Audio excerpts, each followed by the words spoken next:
Première vidéo en direct de Kfarnaum, mon atelier. Ici, ce soir, on fait un moulage de crâne de sanglier.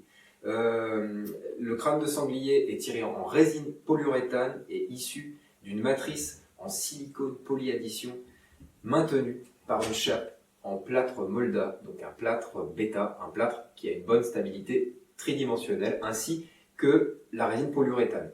On va donc voir comment préparer un moule silicone pour en obtenir des tirages en résine polyuréthane et comment obtenir des répliques au micron avec un minimum de bulles et un minimum de matériel, car nous allons voir, nous allons travailler avec des matériaux relativement simples et peu coûteux. Donc une petite présentation pour que les plus amateurs d'entre vous puissent comprendre. Le principe, c'est que j'ai des pièces qui s'assemblent entre elles et qui permettent de reconstituer la forme générale de l'objet. Ces pièces sont sécables afin de pouvoir sortir un solide d'une forme semi-solide, à savoir un assemblage de membranes et de chape. J'y viens. Les membranes sont donc la composante de la structure interne du crâne. En l'occurrence ici, le modèle, c'est un crâne de sanglier. Voici donc la membrane principale, en silicone, un matériau flexible qui permettra d'y imprimer les détails maximum et de permettre un démoulage relativement facile d'un solide dans un semi-solide. Ici, donc, je reconstitue pour exemple deux pièces de chape avec ma membrane qui, par un jeu simplement de vaseline, pourra se rembrancher facilement. Mes membranes sont accrochées les unes avec les autres avec soit des vis papillons ou des vis poêlons, soit avec des élastiques, comme on va le voir ici, un mélange des deux. Voici donc notre sanglier, qui est notre modèle du soir pour le test. Présentation donc des principales pièces du sanglier. Elles vont être d'abord la mandibule, que nous voyons ici, qui correspond donc à la mâchoire de notre sanglier. Les deux pièces de chape sont celles-ci et s'encastrent l'une contre l'autre. Tac.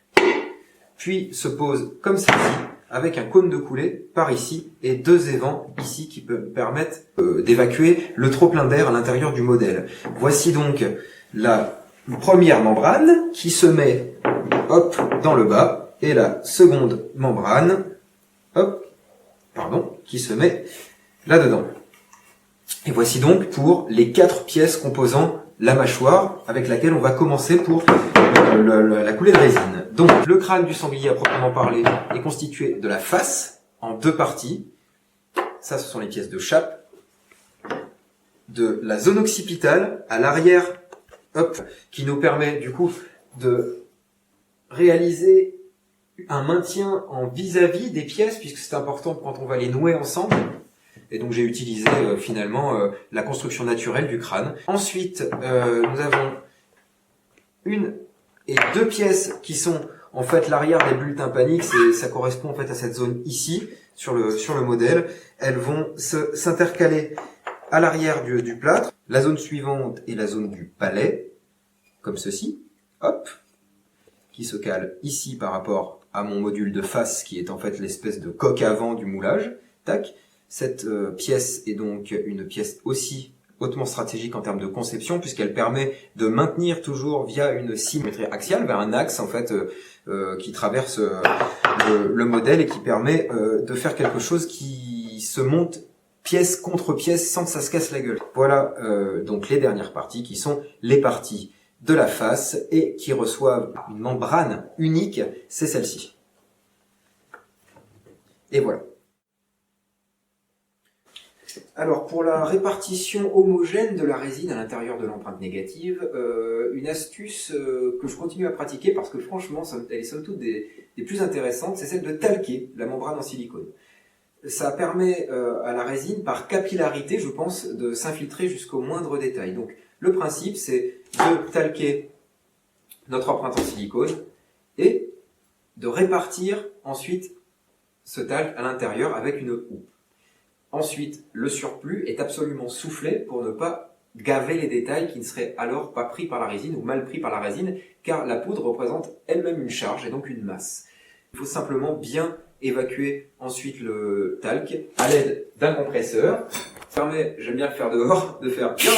Voici le revaselinage d'une pièce de membrane. Alors il faut prendre en général toutes les clés et aller assez vite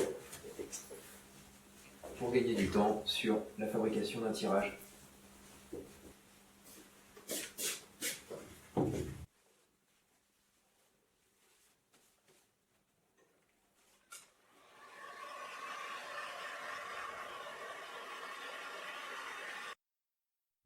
Je mélange donc ma résine polyuréthane dans mon contenant à 50-50. Pour 10 g de résine, je mets 10 g de catalyseur. Ce que j'appelle la résine, c'est le composant A. Ce que j'appelle le catalyseur, c'est donc le composant B. On assemble toujours le catalyseur dans la base et non l'inverse, de manière à pouvoir, dans certains cas, teinter notre résine. Le catalyseur étant d'une couleur mielleuse et la base d'une couleur blanchâtre, il conviendra d'assembler en fait le pigment avec le composant clair pour ensuite venir parachever la réaction du produit. J'utilise ici la coulée successive de petites préparations de polyuréthane, une technique très utilisée par les mouleurs de muséum, mais qui peut impliquer certains petits défauts, donc elle n'est pas forcément conseillée en industrie. C'est-à-dire que je vais faire une petite prépa pour aller dans les dents, débuller les dents à l'aide d'un outil, une petite spatule métallique par exemple, ou de l'air comprimé, puis une fois que cette première réaction est faite, je vais couler une seconde préparation, assembler les pièces et bricoler petit à petit la prise totale de la surface de mon modèle. Ici, on me voit tirer la résine d'un contenant tierce. Pourquoi je ne tire pas ma résine des bidons d'origine? C'est parce que la résine, au bout de quelques mois, voire quelques semaines, voire déjà quand on l'achète, contient des grumeaux. Alors ça, c'est un truc des constructeurs qui, moi, me fait hurler.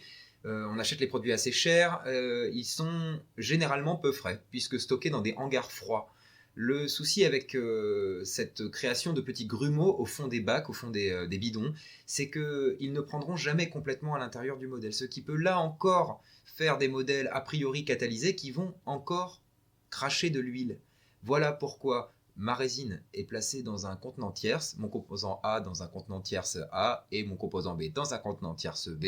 C'est afin de pouvoir filtrer ces deux composants à l'aide d'une passoire tout simplement et de récupérer les petits résidus, les petits grumeaux. Je coule d'abord la rangée des dents, c'est parce que c'est une zone hautement sujette au bullage. Même quand la résine a été passée dans une cloche à vide, ce qui est censé tuer l'air à l'intérieur de mon mélange, il faut savoir que ces formes en dents de scie vont forcément créer, au bout des triangles que représentent ces dents, des bulles. Et donc, il convient de les chasser à l'aide d'un petit outil, mécaniquement. Les parties de chape du moule sont ensuite assemblées, ici à l'aide d'un jeu de vis et d'élastique. Mes outils sont vaselinés afin de pouvoir enlever la pellicule de résine plus facilement. J'aurais souhaité faire un petit point sur la sécurité concernant tous les matériaux composites, mais plus particulièrement la résine polyuréthane, qui est inodore, mais sacrément toxique. Elle contient deux composants notamment qu'on appelle le polyol et le dichlorométhane, qui sont des cancérigènes probables, voire certains, qui sont néfastes pour les organismes aquatiques. L'exposition répétée pose donc problème. Il convient donc de laver son tablier, chose qui n'est pas spécialement visible sur la vidéo, de porter des gants, de changer ses gants régulièrement, de ne pas les réutiliser, ainsi que de porter un masque à cartouche homologué avec des cartouches qui filtrent les toxiques. Ma résine, une fois estampée dans les zones les plus difficiles, est ensuite coulée via un cône de coulée dans un moule fermé et agrippé par, on l'a vu, un élastique. Je termine l'obturation de ce cône de coulée par un morceau de mousse polyuréthane qui ensuite sera découpable facilement, puis par une coiffe en cire. On me voit ensuite agiter le moule dans tous les sens. Il s'agit de la technique du rotomoulage qui permet d'obtenir des pièces creuses. En fait, ici comme un véritable squelette qui lui est creux. 50 ?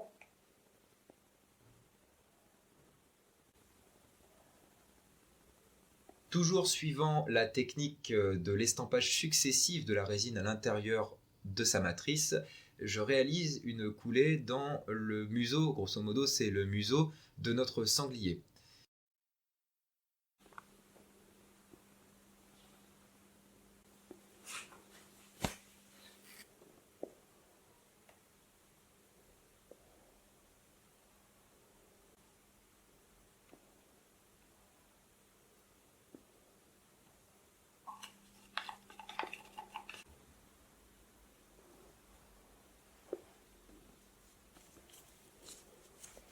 Le principe du rotomoulage est de tourner, tourner, tourner la résine à l'intérieur du moulage, toujours dans le même sens, afin de déposer successivement de la résine à l'intérieur du modèle qui ensuite aura un cœur creux.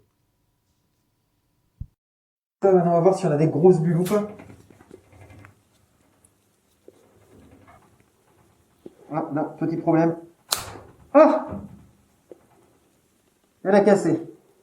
Mais, elle est complète et elle se recolle.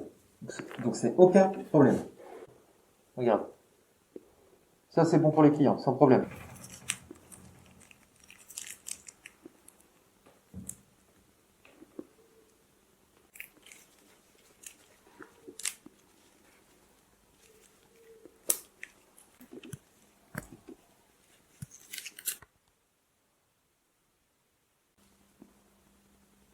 Voilà, je suis fin sur l'occipital ici, ça se voit. Mais une injection pourra suffire. Clé de voûte. Pièce satellite.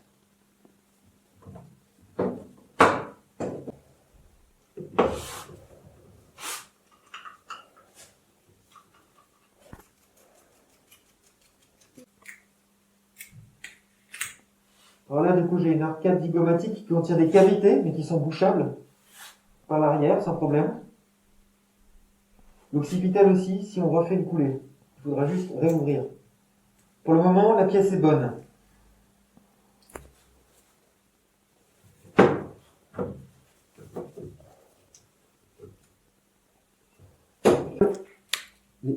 Ah, là j'ai de la bulle. Mais des petites. Franchement, sur tous les autres, je les ai eues elles aussi. C'est des zones mortes que j'aurais dû faire communiquer. Mais ça, c'est pas un souci. C'est pareil, je peux le retravailler sans aucun souci. Je suis ensuite parfois obligé de retravailler un tirage après l'avoir sorti du moule. Dans le sens où, après examen à la lumière, on peut se rendre compte de certaines cavités réellement trop importantes à l'intérieur du modèle.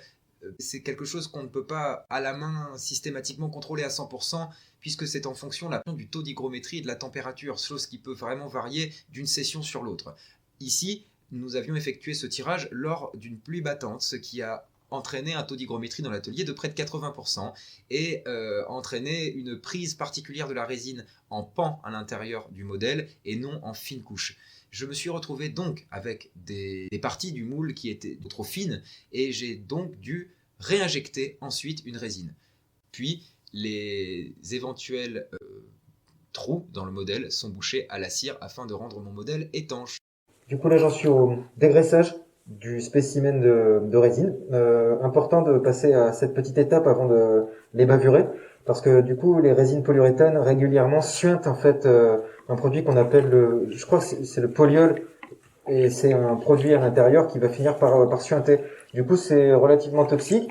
Et il arrive, quand on les chauffe, que certaines polyuréthanes resuintent encore. Même au soleil, ça arrive. Faut pas s'inquiéter, la résine finit par prendre, en fait. Mais voilà ce qui peut arriver avec certains produits aussi mal mélangés. Du coup, pour s'assurer que la résine sera bien peignable par mon client, qui voudrait probablement la peindre, eh bien, du coup, je les dégraisse, soit avec un peu de Saint-Marc, soit avec un produit vaisselle. Voilà. Ici, je procède au flashing de ma pièce, ou ébavurage en français. On entend un petit peu plusieurs concepts, plusieurs termes par rapport à ce concept.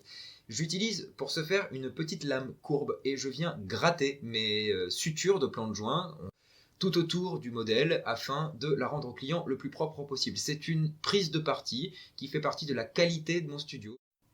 J'utilise ensuite une mini perceuse afin de réouvrir les cavités naturelles de l'os.